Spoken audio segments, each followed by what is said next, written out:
Fertilisers, dyes, textiles, sugar industry எல்லாத்துலேயுமே இந்த மினரல்ஸுடைய உபயோகம் அதிகமாக இருக்கிற காரணத்தினால வரும் வாரங்களில் அல்லது வரக்கூடிய இயர்லலாம் பார்த்திங்கன்னா இதோடைய தேவைகள் அதிகமாக இருக்கும் பட்சத்தில் இந்த கம்பெனியுடைய வளர்ச்சியும் அதே அளவுக்கு இருக்கக்கூடியதாக இருக்கும். காப்பருடைய வளர்ச்சி அப்படிங்கிறது வந்து ஒரு எக்கனாமிக் க்ரோத்தை வந்து நிர்ணயிக்கக்கூடிய ஒரு இண்டிகேட்டராக கூட இருக்குது அப்படின்னு சொல்கிறாங்க. பொதுவாக இந்த கனிம வளங்கள், இந்த தாதுக்கள் எல்லாத்துலேயுமே எஃப்ஐஎஸோடைய பங்களிப்பு கொஞ்சம் கம்மியாகத்தான் இருக்கும். ஸோ வேதாந்தா அப்படிங்கிற இந்த கம்பெனி நாட் ஒன்லி இந்த மைன்ஸ் அண்ட் மினரல்ஸ்னு கிடையாது, எல்லா துறைகளிலும் இருக்கக்கூடிய ஒரு கம்பெனி. நீண்ட கால அடிப்படையில் வாங்கணும்னு நினைக்கிறவங்க, இந்த சர்ச்சைகளுக்கு அப்பாற்பட்டு கொஞ்சம் ரிஸ்க் எடுக்கணும்னு விரும்புகிறவங்க வேணால் இந்த கம்பெனி தேர்வு செய்வாங்க. டிவிடெண்ட் ஈல்டுக்காக தேர்வு செய்யவும் இருக்கிறாங்க. இந்த மைன்ஸ் அண்ட் மினரல்ஸில் அதிகமான அளவுக்கு சேல்ஸ் பேக்கப் வச்சிருக்கக்கூடிய ஒரு கம்பெனினா நம்ம ஹிண்டால்கோவை தாராளமாக சொல்லலாம். கட்டுமானத்தின் வலிமை, கட்டிடங்களின் பாதுகாப்பு, ஸ்ரீ துர்கா டிஎம்டி கம்பிகள்.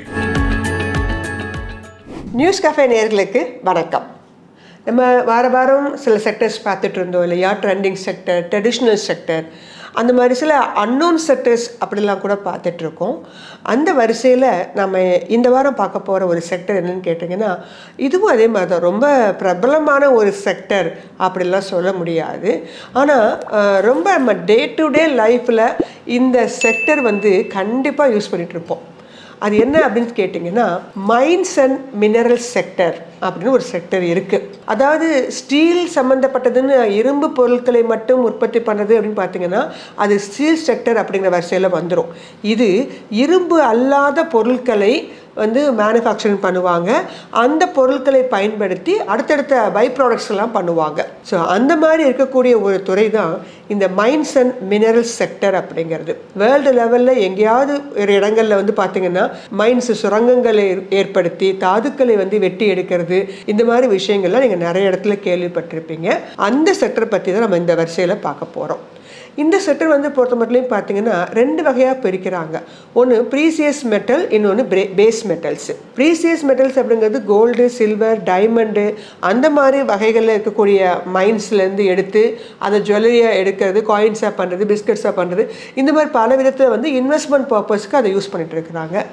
பேஸ் மெட்டல்ஸ் அப்படின்னு வரும்போது copper, zinc, lead, aluminium, nickel, இவங்க எல்லாருமே எதுக்கு யூஸ் பண்ணணும்னா இண்டஸ்ட்ரியல் பர்பஸ்க்காகவும் எலக்ட்ரிசிட்டி ப்ரொடியூஸ் பண்ணும்போது இருக்கக்கூடிய அந்த தயாரிப்புகளுக்காகவும் என்ன பண்ணுறாங்க, உபயோகப்படுத்திக்கிறாங்க. ஸோ மேஜராக அது வந்து இண்டஸ்ட்ரியல் அப்ளிகேஷனுக்கு அண்ட் ஆல்சோ ஹவுஸ் ஹோல்டு அப்ளையன்சஸ்க்கும் நம்ம இந்த பொருட்கள் எல்லாம் உற்பத்தி பண்ணுறோம். இந்த மைன்ஸ் அண்ட் மினரல்ஸ் இண்டஸ்ட்ரி வந்து பார்த்தீங்கன்னா மிக முக்கியமான ஒரு செக்டர்னு சொன்னேன். ஏன்னு கேட்டிங்கன்னா இதில் இருக்கக்கூடிய காப்பர் அப்படிங்கிறது ரொம்ப முக்கியமானது. காப்பருடைய வளர்ச்சி அப்படிங்கிறது வந்து ஒரு எக்கனாமிக் க்ரோத்தை வந்து நிர்ணயிக்கக்கூடிய ஒரு இண்டிகேட்டராக கூட இருக்குது அப்படின்னு சொல்கிறாங்க. இப்போ காப்பர் அதிகமாக அளவுக்கு வந்து ப்ரைஸ் ஏறுது அப்படின்னா மேனுஃபேக்சரிங் ஆக்டிவிட்டி அதுவும் அதிகமாகுது, அதன் காரணமாக எக்கனாமிக் க்ரோத் அதிகமாகுது அப்படிங்கிற மாதிரிலாம் தகவல்கள் தெரிவிக்குது. இந்தியாவை பொறுத்த மட்டும் மொத்தம் 95 மினரல்ஸ் வந்து நம்ம ப்ரொடியூஸ் பண்ணுறோம்.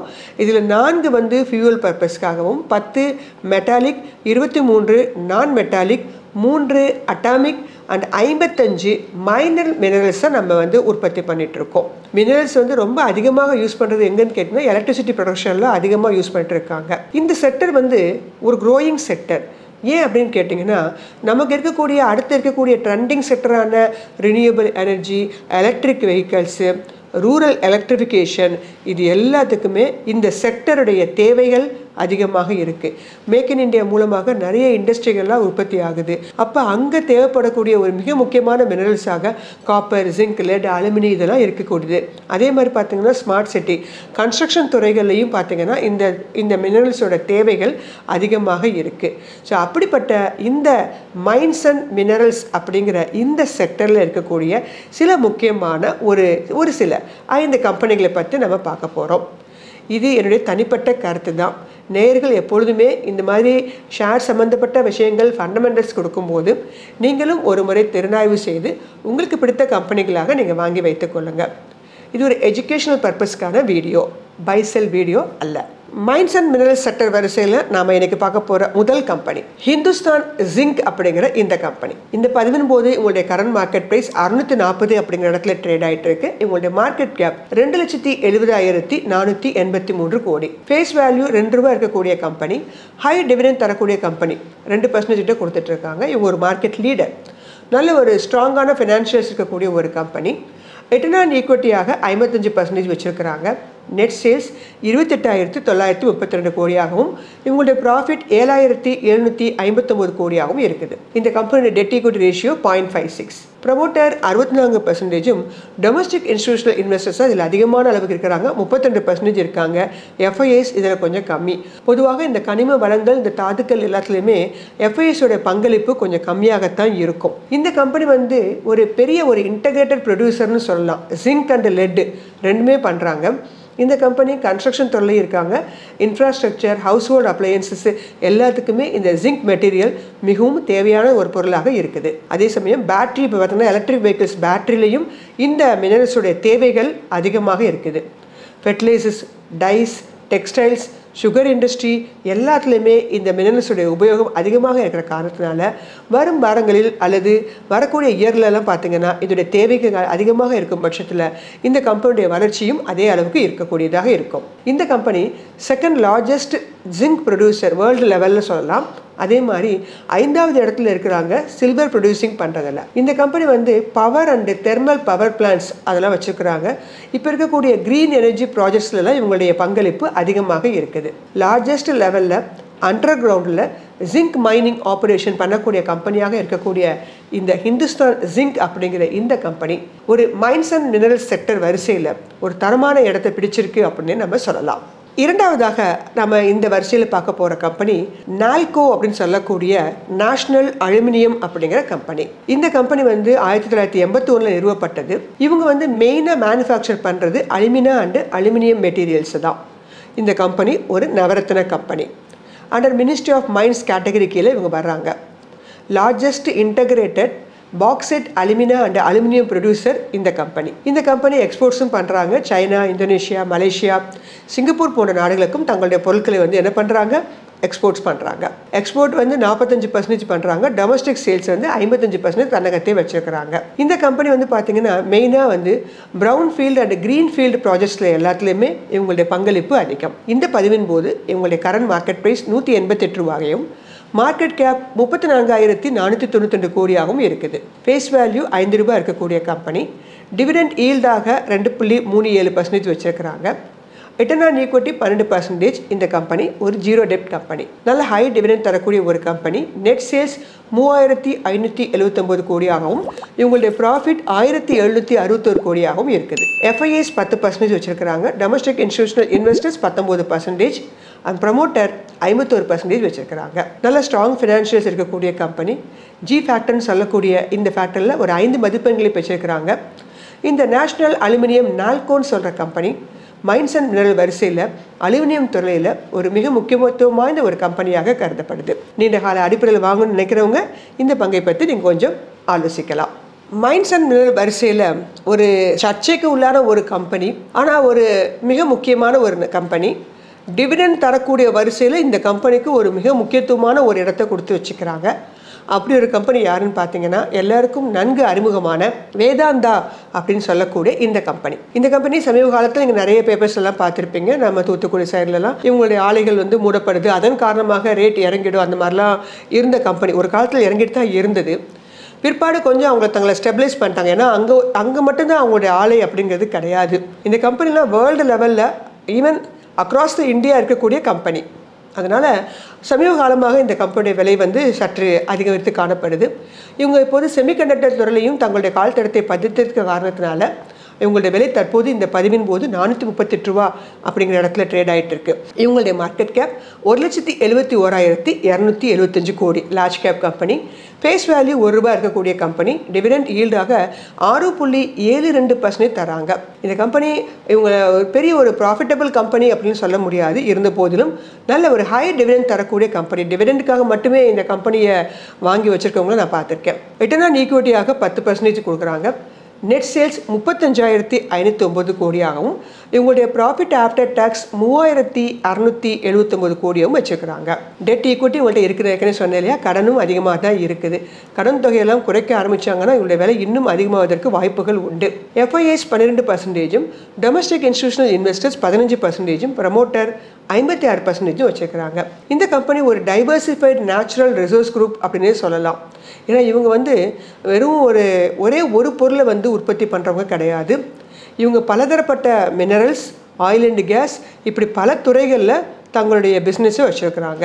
இவங்க என்னென்ன ப்ரொடக்ஷன் பண்ணாங்கன்னு பார்த்தீங்கன்னா zinc, lead, silver, copper, aluminium, iron, எல்லா மினரல்ஸையுமே ப்ரொடக்ஷன் பண்ணக்கூடிய ஒரு கம்பெனின்னு பார்த்தீங்கன்னா வேதாந்தாவை நம்ம சொல்லலாம். இந்த கம்பெனி இந்தியாவை தாண்டி உங்களுடைய வந்து சவுத் ஆப்பிரிக்கா, அயர்லாந்து, யுஏஇ இப்படி மாதிரி பல கண்ட்ரீஸில் வந்து இவங்களுடைய ப்ராஜெக்ட்ஸ்லாம் நடந்துட்டு தான் இருக்குது. இந்த கம்பெனி ஒரு சோல் ப்ரொடியூசர், நிக்கல் பொறுத்த மட்டும் இந்தியாவை ஒரு சோல் ப்ரொடியூசர் அப்படின்னு நம்ம சொல்லலாம். இந்த கம்பெனி ஆயில் அண்ட் கேஸ் செக்மெண்ட்லேயும் நிறைய ப்ராஜெக்ட்ஸ்லாம் வச்சுருக்கிறாங்க. 3 கோல் மைன்ஸ் வந்து இப்போ பேஸ்டு மேனஸில் இருக்குது. ஸோ வேதாந்தா அப்படிங்கிற இந்த கம்பெனி நாட் ஒன்லி இந்த மைன்ஸ் அண்ட் மினரல்ஸ்ன்னு கிடையாது, எல்லா துறைகளையும் இருக்கக்கூடிய ஒரு கம்பெனி. நீண்ட கால அடிப்படையில் வாங்கணும்னு நினைக்கிறவங்க, இந்த சர்ச்சைகளுக்கு அப்பாற்பட்டு கொஞ்சம் ரிஸ்க் எடுக்கணும்னு விரும்புகிறவங்க வேணால் இந்த கம்பெனி தேர்வு செய்வாங்க. டிவிடெண்ட் ஈல்டுக்காக தேர்வு செய்யவங்களும் இருக்கிறாங்க. அது உங்களுடைய சாய்ஸ். மைன்ஸ் அண்ட் மினரல்ஸில் இந்த கம்பெனிக்கு கண்டிப்பாக ஒரு இடம் உண்டு. நீண்ட கால அடிப்படையில் வாங்குறவங்க இதை பற்றி பரிசீலிக்கலாம். 4வதாக நம்ம பார்க்க போகிற ஒரு கம்பெனி என்னன்னு கேட்டிங்கன்னா ஹிந்துஸ்தான் காப்பர். இந்த கம்பெனி வந்து பேர்லேயே காப்பர் ப்ரொடக்ஷன் உங்களுக்கு தெரிஞ்சிருக்கும். இந்த கம்பெனியுடைய கரண்ட் மார்க்கெட் ப்ரைஸ் இந்த பதிவின் போது 312 ரூபா அப்படிங்கிற இடத்துல ட்ரேட் ஆகிட்டு இருக்கு.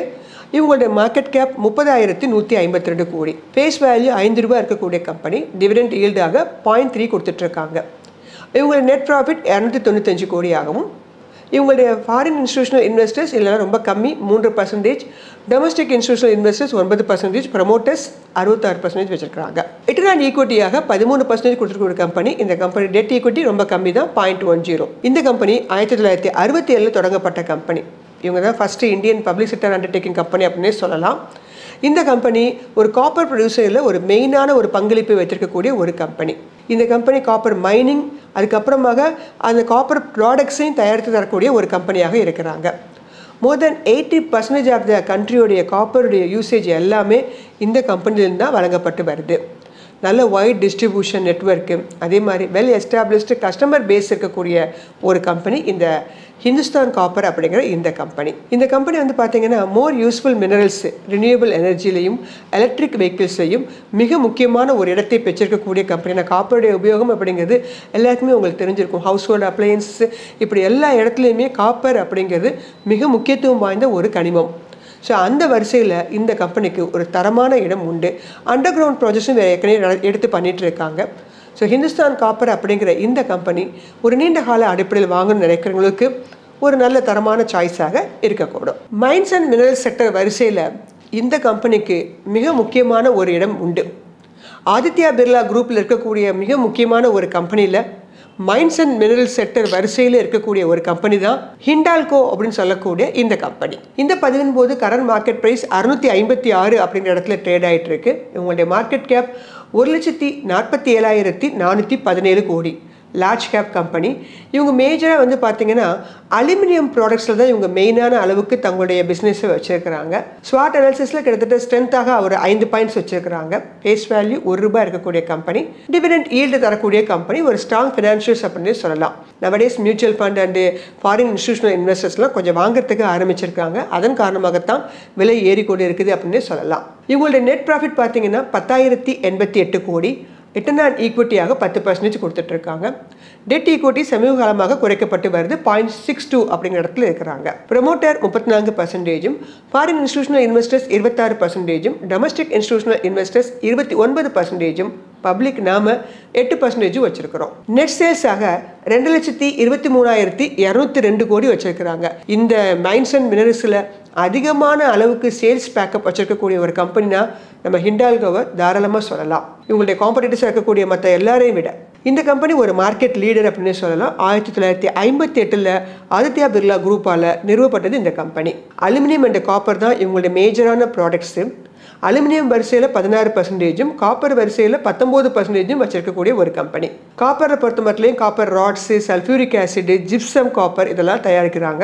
அலுமினியத்தை பொறுத்த மட்டும் aluminium foil, packaging material, alloy wheels, அதெல்லாம் தயாரிக்கக்கூடிய ஒரு கம்பெனி. இந்தியாவில் வந்து உங்களுடைய பிஸ்னஸாக 24%, அக்ராஸ் த இந்தியா தான் அதிகமான அளவுக்கு வச்சுருக்கிறாங்க, 76% வச்சுருக்கக்கூடிய ஒரு கம்பெனி. ஒரு மைன்ஸ் அண்ட் மினரல்ஸ் வரிசையில் மிக முக்கியமான இருக்கக்கூடிய அலுமினியமும் அண்ட் காப்பர் ரெண்டுமே வந்து ஒரு மார்க்கெட் லீடராக இருக்கக்கூடிய, அதே சமயம் ஒரு காங்கிளமேட் கம்பெனியாகவும் இருக்கக்கூடிய ஹிண்டால்கோ அப்படிங்கிற இந்த கம்பெனி இந்த வரிசையில் ஒரு சிறந்த கம்பெனியை தேடுறவங்களுக்கு ஒரு நல்ல சாய்ஸாக கண்டிப்பாக இருக்கும். ஸோ இந்த மைன்ஸ் அண்ட் மினரல்ஸ் அப்படிங்கிறது தனிப்பட்ட முறையில் ஏறப்போகிறது கிடையாது. ஏன்னா இதில் வந்து சில பிரச்சனைகளும் இருக்குது.